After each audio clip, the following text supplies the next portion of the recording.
जय शनिदेव। दर्शकों, अंतर्राष्ट्रीय ख्याति प्राप्त एस्ट्रोलॉजर शनि साधिका डॉक्टर विभाश्री दीदी जी के सानिध्य में पंचतत्व की सुरक्षा व संतुलन द्वारा प्राणियों को नया जीवन दान देने हेतु श्री शनि आश्रम छत्रपति संभाजी नगर औरंगाबाद महाराष्ट्र में 24, 25 और 26 जून 2023 को एक विशाल राष्ट्रीय संत सम्मेलन का आयोजन किया गया। इस भव्य कार्यक्रम का संचालन श्री शनि आश्रम संभाजी नगर औरंगाबाद महाराष्ट्र की संस्थापिका और अंतर्राष्ट्रीय ख्याति प्राप्त एस्ट्रोलॉजर शनि साधिका डॉक्टर विभाश्री दीदी जी ने किया। दोस्तों, इस संत सम्मेलन में पूरे भारत से 500 से भी अधिक संत, महात्मा, ज्ञानी, प्रवक्ता, आध्यात्म शिरोमणि विद्वान महाराज पधारे और अपने ओजस्वी वाणी से लोगों को जागरूक किया। तो दर्शकों, अब आपके लोकप्रिय कार्यक्रम शुभारती संवाद डॉक्टर विभाश्री दीदी जी के साथ कार्यक्रम की शुरुआत करते हैं और देखते हैं हमारी यह एक विशेष रिपोर्ट।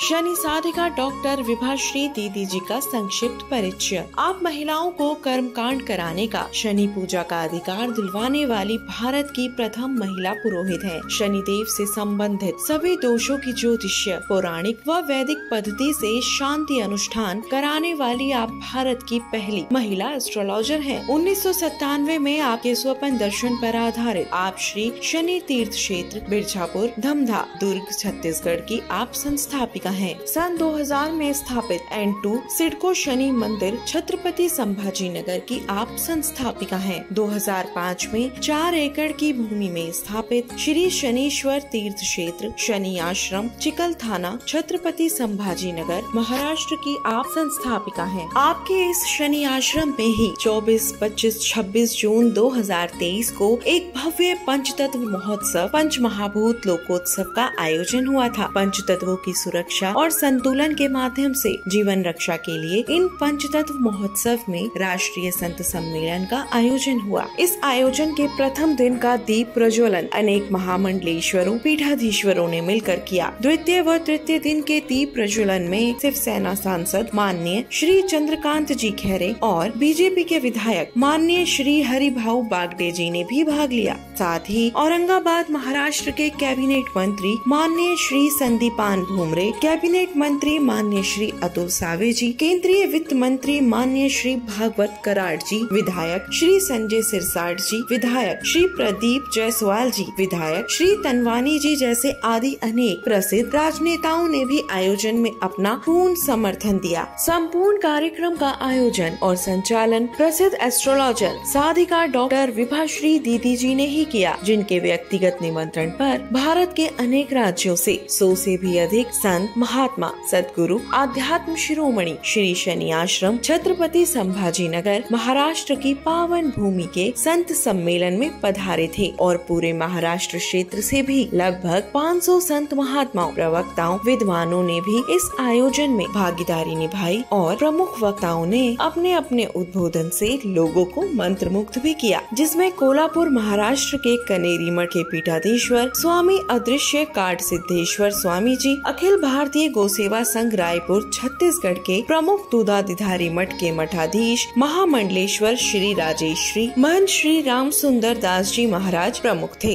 साथ ही बीजेपी के राष्ट्रीय प्रवक्ता श्री सुधांशु त्रिवेदी और नारी रत्न राजेश्वरी मोदी उर्फ राज दीदी, नारायण रैकी सत्संग परिवार मुंबई ने अपनी ओजस्वी मोटिवेशनल वाणी से सभी को मंत्रमुग्ध किया। 3 दिनों में 30 से अधिक वक्ताओं को सुनने का सौभाग्य मिला। शनि साधिका डॉक्टर विभाश्री दीदी जी के द्वारा संचालित इस राष्ट्रीय संत सम्मेलन की ज्ञानवर्धक झलकियां शनि साधिका दीदी जी के ही ज्ञानवर्धक कार्यक्रम शुभारती टीवी के शुभारती संवाद साधिका डॉक्टर विभाश्री दीदी जी के साथ कार्यक्रम का महत्वपूर्ण हिस्सा भी बनी। 26 जून को शनि साधिका डॉक्टर विभाश्री दीदी जी के जन्मोत्सव के उपलक्ष्य में यह राष्ट्रीय संत सम्मेलन का आयोजन किया गया था। इसीलिए सभी संतों ने मिलकर दीदी जी को भरपूर मंत्रों द्वारा पुष्प वर्षा के साथ अपना अपना आशीर्वाद दिया। शुभारती टीवी के सीईओ श्री RP सिंह जी सपरिवार मैडम विभा सिंह सहित इस आयोजन में उपस्थित थे। साथ ही प्रोड्यूसर श्री गुंजेश ओझा जी सहित सुभारती टीवी की टीम की ओर से साधिका दीदी जी को स्पेशल पुष्पहार पहनाकर उनका सत्कार किया। इस पूरे त्रिदिवसीय संत सम्मेलन में साधिका डॉक्टर विभाश्री दीदी जी की सुपुत्री अभिनेत्री विभूति शर्मा जी ने अपना महत्वपूर्ण योगदान दिया और सभी संत महात्माओं अतिथियों की स्वागत व्यवस्था को संभाला।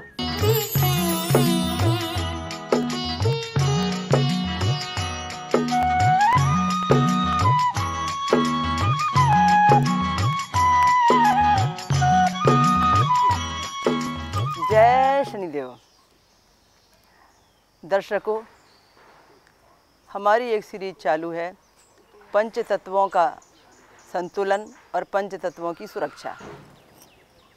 पंच तत्वों की सुरक्षा और संतुलन से संबंधित हम बहुत ज्ञानवर्धक कार्यक्रम देख रहे हैं। इस कार्यक्रम की शुरुआत श्री शनि आश्रम औरंगाबाद महाराष्ट्र से, यानी छत्रपति शिवाजी नगर औरंगाबाद महाराष्ट्र से हुई थी। 24 जून, 25 जून और 26 जून को एक राष्ट्रीय संत सम्मेलन हमने हमारे श्री शनि आश्रम औरंगाबाद महाराष्ट्र की भूमि पर किया और पंच तत्व का ज्ञान सारी दुनिया को दिया। शोध बहुत अच्छे निकले, ज्ञानवर्धक बातें हुई और इस पूरी प्रकृति को प्रदूषण मुक्त कैसे किया जाए, पंच तत्वों को सुरक्षित कैसे किया जाए, हमारे जीवन में हम क्या क्या प्रैक्टिकल प्रयोग करें, हम कैसी लाइफ स्टाइल जिएं जिससे कि हम बिना किसी मेडिकल ट्रीटमेंट के स्वस्थ रहें और जो बीमारियां नई नई बढ़ती जा रही हैं उन पर नियंत्रण हम पा सकें। तो हम अब इसकी आगे की चर्चा बढ़ाते हैं। जो भी ये संत सम्मेलन का आयोजन हुआ, इस संत सम्मेलन के आयोजन में बहुत दूर दूर से संत महात्मा गण आए। पंच तत्व से संबंधित एक प्रदर्शनी लगाई गई। हमारे ये 5 तत्व आकाश, वायु, अग्नि, जल और पृथ्वी, इनसे संबंधित ज्ञान बहुत बड़े पैमाने पर दिया गया। आकाश की भूमिका इस विश्व ब्रह्मांड में क्या है और इस विश्व ब्रह्मांड से हमारे शरीर में क्या है, क्योंकि हमारा पूरा शरीर एक विश्व ब्रह्मांड का ही पिंड स्वरूप है। वायु की भूमिका इस ब्रह्मांड में क्या है और हमारे शरीर में कितनी है। अग्नि की भूमिका ब्रह्मांड में क्या है, शरीर में कितनी है। जल की भूमिका कितना परसेंटेज इस पृथ्वी पर और कितना परसेंटेज शरीर में, और पृथ्वी तत्व कितना है, इस पर हमारा सारा शोध हुआ। आज हम विषय ले रहे हैं इन 5 उंगलियों से संबंधित। ये जो 5 उंगलियां हैं, ये हमारी 5 उंगलियां नेतृत्व करती हैं उन पंच तत्वों का, जिन पंच तत्वों से यह शरीर बना है। पंच तत्वों की ऊर्जा एक एक उंगली के अंदर एक एक तत्व की बताई गई है। ये जो हमारा अंगूठा है, ये अग्नि तत्व है। यदि ये अग्नि तत्व हमें साथ देता है तो हम जीवन में हमारे शरीर के अंदर में अग्नि तत्व को संतुलित कर सकते हैं। यदि अग्नि तत्व हमारा बिगड़ता है तो हमारा खान पान, पाचन, हमारा जीवन व्यवहार सब बिगड़ जाता है। कभी आपने ध्यान दिया है, तेज बुखार आने पर अग्नि बढ़ जाती है, व्यक्ति बेचैन हो जाता है और शरीर ठंडा पड़ जाने पर डॉक्टर घबरा जाता है, कहता है ये शरीर तो ठंडा पड़ गया। तो हमारे लिए संतुलित जीवन बहुत ज़रूरी है। तो ये अग्नि तत्व जो अंगूठा है, इससे हम अक्सर अग्नि तत्व का ट्रीटमेंट किया करते हैं। यह जो तर्जनी उंगली है, इस तर्जनी उंगली को वायु तत्व कहा गया है। ये वायु तत्व की उंगली है। जब कभी भी हमें वायु तत्व से संबंधित तकलीफ होती है या वायु तत्व से संबंधित ट्रीटमेंट करना पड़ता है, हमारे शरीर पर वायु तत्व का संतुलन बनाना पड़ता है, तो प्रकृति में जैसे वायु तत्व को संतुलित किया जाता है, वैसे ही इस शरीर पर हम वायु तत्व का संतुलन बनाया करते हैं। तो उसके लिए यह उंगली नियुक्त की गई है। यह जो मध्यमा है, जिसे बीच की उंगली कहते हैं, या ज्योतिष शास्त्र में हम इसे शनि उंगली कहते हैं। बीच की मध्यमा उंगली को अक्सर शनि उंगली कहा जाता है, क्योंकि शनि का कोई भी रत्न इस बीच की मध्यमा उंगली में पहना जाता है। तो इस बीच की मध्यमा उंगली को हम आकाश की उंगली कहते हैं। यह हमारा आकाश तत्व दर्शाती है और आकाश तत्व से हमारा कनेक्शन बनाती है। इसी तरीके से यह जो चंदन लगाने वाली उंगली है, जिसे आप अनामिका उंगली कहते हैं, जिससे हमेशा हम भगवान को चंदन लगाया करते हैं, इसे हम रिंग फिंगर भी कहते हैं। अक्सर आपने देखा होगा कि शादी ब्याह एंगेजमेंट के समय इसमें अंगूठी पहनाने की परंपरा है। यह जो रिंग फिंगर है, यह जो अनामिका उंगली है, यह हमारे लिए पृथ्वी तत्व की द्योतक है। हम पृथ्वी तत्व की तुलना इससे करते हैं। यह पृथ्वी तत्व के कनेक्शन हमें लगाती है। पर अब ये छोटी उंगली है, ये जल तत्व है। वरुण इसका नाम है। जल तत्व और वरुण है ना अद्भुत। कभी सोचा है आपने, जब कभी भी हमें बाथरूम विसर्जन आदि की प्रक्रिया करनी होती है, कभी भी हमें यूरिन जाना होता है, तो हम ये उंगली दिखाकर इशारा करते हैं। यानी ये जल तत्व हमारी बॉडी को दर्शाती है। किसी ने कभी बड़ा ही ये परंपरागत बताया होगा कि इस उंगली का रिलेशन कैसा होना चाहिए। तो ये उंगली उसी तरफ इशारा करती है। ये जल तत्व की उंगली है। ये पांचों जो उंगलियां हैं, ये पांचों उंगलियां हमें 5 तत्वों को प्रभावित करने वाली ज्ञानवर्धक बातें सिखाती हैं। जब भी कभी हमें मुद्रा विज्ञान की आवश्यकता पड़ती है, मुद्रा विज्ञान में जब कभी भी हम इनसे ट्रीटमेंट लेते हैं, योग करते हैं, ध्यान करते हैं, तो ये उंगलियां 5 तत्वों से हमें संतुलन बिठाने की बात कहती हैं और हम अपने जीवन में 5 तत्वों का संतुलन बिठाना प्रारंभ कर देते हैं। पर शर्त यह है, किसी भी मुद्रा को करने के लिए 20 मिनट से ज़्यादा का समय चाहिए और कम से कम 20 दिन से ज़्यादा का समय चाहिए। यदि आप बार बार वह प्रक्रिया करते हैं जिस प्रक्रिया से एक के साथ एक तत्व जुड़ता है और बढ़ते हुए तत्व को संतुलित करने के लिए दूसरा तत्व उसके साथ संतुलित बना देता है, तो फिर आप उस बीमारी से मुक्त हो जाते हैं जिसके लिए आपने यह प्रक्रिया की होती है। एक छोटा सा उदाहरण, यदि मुझे वायु को कंट्रोल करना है तो वायु को कंट्रोल करने के लिए मुझे उसे अग्नि से जोड़ना पड़ेगा।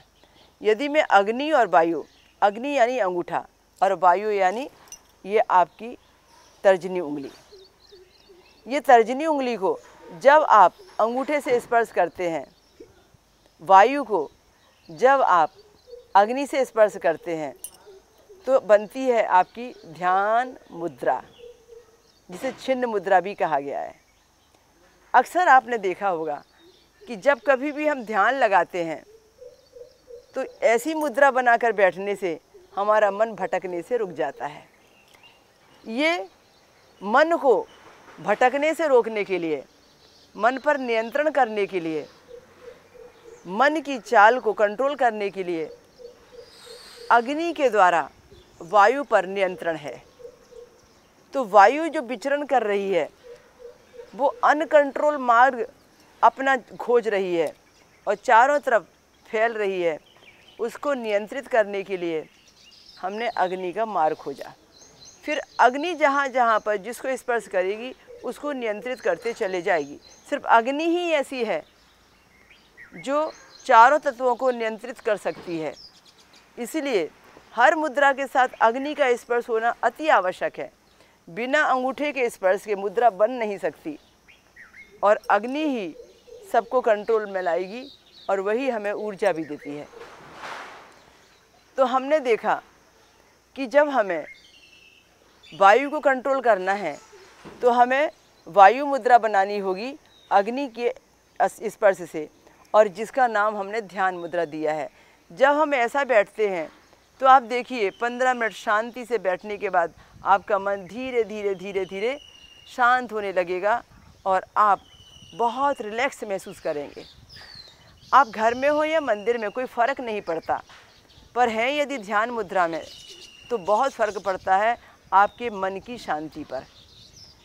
हम प्रयास कर सकते हैं दिन में कितनी भी बार इस मुद्रा में बैठकर। मैं जब अपने शनि आश्रम औरंगाबाद महाराष्ट्र में मुद्राओं का कोर्स कराती हूँ, या हमने यहाँ पर शनि आश्रम के 7 किलोमीटर पहले सिटी के हार्ट में औरंगाबाद के मध्य में N2 सिडको के एरिए में शनि मंदिर की स्थापना ज्ञान मंदिर के रूप में इसलिए की है कि वहाँ से हम ऐसे ज्ञानवर्धक प्रशिक्षण सत्संग लोगों को देते हैं। तो वहाँ हमने ऐसे मुद्रा विज्ञान, ऐसी मुद्राएं लोगों को सिखाकर प्रशिक्षण देकर उनको पंच तत्वों के साथ जुड़ना सिखाया। तो पंच तत्वों के साथ जुड़ने के लिए हमें इन 5 उंगलियों के तत्वों को समझना बहुत ज़रूरी है। यदि हम आकाश पर नियंत्रण पाते हैं, आकाश से यदि हम अंगूठे को जोड़ते हैं तो हमारी बुद्धि ढंग से काम करेगी, हमारा मन हमारे नियंत्रण में रहेगा। आकाश ही है मन और मन ही है आकाश। आकाश हमारी इच्छाएं है, आकाश हमारी कामनाएं है, आकाश हमारा मन है, आकाश हमारी सोच है। यदि मैंने मेरी इन भावनाओं पर नियंत्रण पा लिया और अग्नि को आकाश से जोड़ दिया तो मान के चलिए कि हमारे जीवन में आकाश तत्व को संतुलित हो जाने से हम अपनी मन स्थिति पर इतना काबू पा लेंगे कि हम डिप्रेशन से बाहर हो जाएंगे। इसी प्रकार से यह जो अनामिका उंगली है, रिंग फिंगर है, जो पृथ्वी तत्व की द्योतक है, ये हमारे लिए बहुत महत्वपूर्ण है। जब हम अग्नि तत्व से इसको जोड़ते हैं तो पृथ्वी तत्व से रिलेटेड जितनी भी परेशानी, चाहे शारीरिक हो चाहे मानसिक हो, वो ऑटोमेटिक नियंत्रित होती चली जाती है। पृथ्वी तत्व में हमारी जो हड्डियां हैं, हमारा जो शरीर है स्थूल, जिसमें हमारी मांस मज्जा है, जिसमें हमारी मसल्स हैं, ये सब आती हैं और इनके दर्द को नियंत्रण करने के लिए ये पृथ्वी तत्व बहुत आवश्यक है नियंत्रण लाने के लिए। और यह मुद्रा भी पृथ्वी तत्व की बहुत काम की है। ये जो छोटी उंगली है जिसे वरुण, जिसे जल कहा गया है, इसको यदि अंगूठे के साथ जोड़ते हैं तो ये वरुण मुद्रा बन जाती है।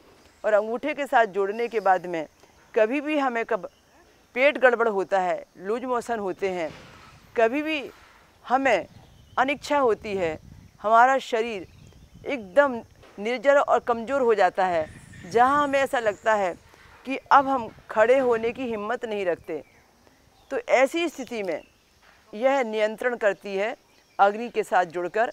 हमारी यह जल की उंगली, यह ऐसी उंगली जिसे हम छोटी उंगली कनिष्ठ कहते हैं। तो मैंने तो बहुत संक्षिप्त में आपको बताया, यह तो बहुत विस्तृत विज्ञान है। सिर्फ पंच तत्वों को 5 उंगलियों में किस प्रकार से स्थान मिला और पांचों तत्व को 5 उंगलियों में एक दूसरे के साथ स्पर्श करके हम क्या पाते हैं। अंत में मैं इसे एक शब्द से जोड़ती हूँ, हम हवन करते हैं तो मुद्रा हमारी कैसी होती है, बच्चे को भोजन कराते हैं तो मुद्रा हमारी कैसी होती है। वहाँ हम 5 तत्व से एकाकार हो जाते हैं और 5 तत्व फिर हमारे साथ में करते हैं। जिसे हम बहुत प्यार से भोजन कराते हैं, वो भोजन उसके लिए सुपाच्य हो जाता है और ममता बनकर काम करता है। तो सिर्फ मुझे आपसे इतना ही कहना है कि इस ज्ञान से वंचित ना रहिए। यह ज्ञान आपके जीवन को बदलने वाला है। यह आध्यात्म का शिरोमणि आपको बनाएगा। यह आरोग्यवान और आयुष्मान होने का आपको सौभाग्य देगा। हमने संत सम्मेलन में बहुत बड़ा निचोड़ निकाला, बहुत शोध हुए। हमारे शनि आश्रम औरंगाबाद महाराष्ट्र में 24, 25, 26 जून को जो बड़े बड़े पीठाधीश्वर आए, जो बड़े बड़े महामंडलेश्वर आए, जो बड़े बड़े क्षेत्रों से संत, वक्ता, वैज्ञानिक आए, उन्होंने बहुत बड़े पैमाने पर 3 दिन के 6 कार्यक्रमों में सुबह से दोपहर तक और शाम से रात्रि तक किए जाने वाले शोध कार्यक्रम में अपने अपने शोध प्रकट किए। और हम हर शनिवार को सुभारती संवाद में अभी जो हमने पंचतत्व ज्ञान पर यह आपको जोड़ने का प्रयास किया है, इसमें हम एक एक संत का छोटा छोटा सा वक्तव्य आप तक पहुंचाने का प्रयास कर रहे हैं कि जो दुनिया को वो देना चाहते हैं वो झोली फैलाकर हम लें उसे।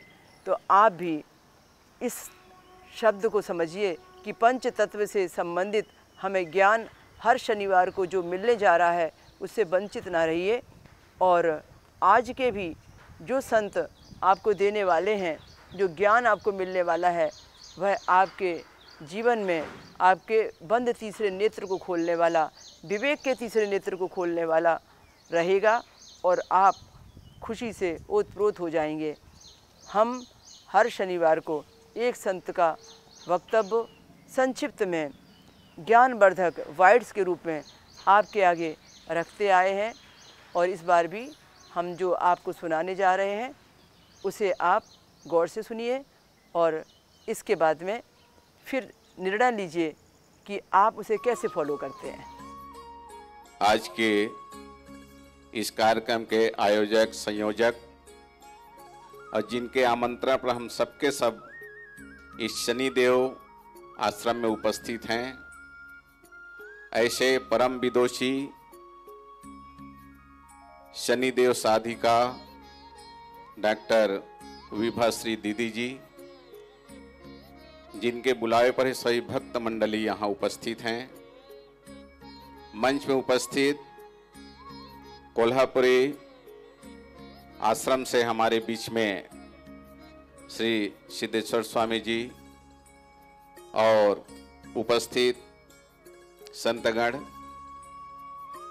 इस कार्यक्रम में पूरे भारतवर्ष कोने कोने से पधारे हुए सभी संत वृंद, उपस्थित देवियों, सज्जनों, पत्रकार बंधुओं, हम सबके लिए यह परम सौभाग्य का विषय है कि मराठवाड़ा के इस प्रसिद्ध तीर्थ स्थल शनि आश्रम में पंचभूतों के सुरक्षा के लिए चिंतन करने के लिए राष्ट्रीय संत सम्मेलन का आयोजन किया गया है। अब इस सम्मेलन का जितना ही प्रशंसा किया जाए वो कम ही है, क्योंकि आजकल मानव स्वार्थी हो गया है। मानव यह सोचता है कि जो कुछ मिले मुझे मिले और वह भी आज ही मिले, प्रतीक्षा कोई करना नहीं चाहता। और ऐसी परिस्थिति में, ऐसी वातावरण में भी पंचभूतों की, इन पंच तत्वों की सुरक्षा के लिए चिंतन करके विभाश्री दीदी ने इतना अच्छा कार्यक्रम का आयोजन किया है। मैं उनकी सोच को और उनके टीम के सभी सदस्यों को बहुत बहुत धन्यवाद देना चाहता हूं, साधुवाद देना चाहता हूं, क्योंकि गोस्वामी तुलसीदास जी महाराज ने भी श्री रामचरितमानस से इस बात को कहा कि क्षिति जल पाव गगन शरीरा पंच रचित यह अधम शरीर। उन्होंने कहा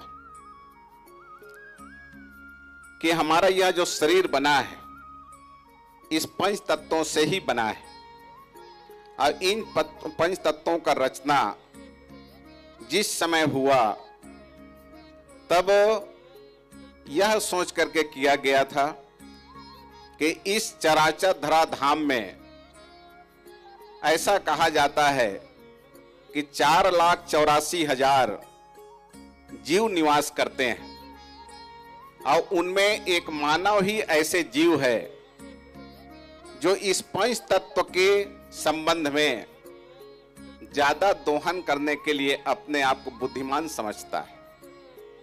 और जितने भी जीवात्मा हैं, जितने भी जीव हैं इस चराचर दुनिया में, वो संतुलन बिगाड़ने के कोई काम नहीं करते हैं। संतुलन बिगाड़ने का काम केवल और केवल यह मानव ही करता है, जो अपना बुद्धिमान समझता है। ब्रह्मा भी यदि बैठ के विचार करते होंगे तो वह भी खूब हंसते होंगे। क्या ऐसा मानव कि इस जमीन के नीचे भी इतना बड़ा जो धरातल है, इस धरती भी उनके लिए कम पड़ गया कि इस जमीन के नीचे भी तलघर बनाना उन्होंने शुरू कर दिया। आकाश में भी वो खोज रहा है कि वहां मैं कैसे बनाऊं। लेकिन जितना ज्यादा दोहन इस पंचभूतों का मानव ने किया है, वो सब जीवों के लिए अहित किया है। और जिस प्रकार के आदरणीय स्वामी जी ने कहा कि यदि हम समय रहते नहीं चेत पाए तो निश्चित आने वाला समय बहुत भयावह स्थिति रहेगा। इसलिए हम सबका अपना दायित्व, अपना कर्तव्य है कि जब भी हम अपना स्वयं का जन्मदिन मनाते हैं, हम अपने परिवारजनों का जन्मदिन मनाते हैं, बच्चों का जन्मदिन मनाते हैं, तो हमें यह संकल्प लेनी चाहिए आज इस शनि आश्रम में आकर के कि कम से कम हम एक पौधा, एक वृक्ष जरूर लगाएं, उसको हम रक्षा करें, उसमें हम पानी डालें। यदि हम अपने जीवन में यह संकल्प कर लें तो मुझे ऐसा लगता है कि इस छोटे से संकल्प से शासन को वृक्षों करने की कहीं कोई योजना बनानी नहीं पड़ेगी। जमीन पर कम पड़ जाएगा कि हम वृक्ष अगले अपने जन्मदिन में कहां पर लगाएं। आज होता यह है कि शासन स्तर पर योजना बनाया जाता है, हमको वृक्षारोपण करनी है। बड़े बड़े महापुरुषों को बुलाया जाता है अतिथि बना करके, तख्ती लिखा दिया जाता है फलाने महापुरुष ने इस वृक्ष को लगाया, और 2 माह बाद देखने को मिलता है कि वृक्ष और गायब रह केवल तख्ती वहां पे खड़ी रहती है। तो केवल हम खाना पूर्ति ना करें, यदि हम यह संकल्प ले लें कि हमको इन पंच भूतों की सेवा करना है, उनकी रक्षा करनी है, संरक्षण करनी है, तो निश्चित इस समस्या का समाधान बहुत जल्दी हो सकता है। और आदरणीय डॉक्टर विभाश्री दीदी जी ने यही सोचकर कि यह सम्मेलन, राष्ट्रीय सम्मेलन का आयोजन आपने किया है। मैं आपको बहुत बहुत धन्यवाद, साधुवाद देना चाहता हूं।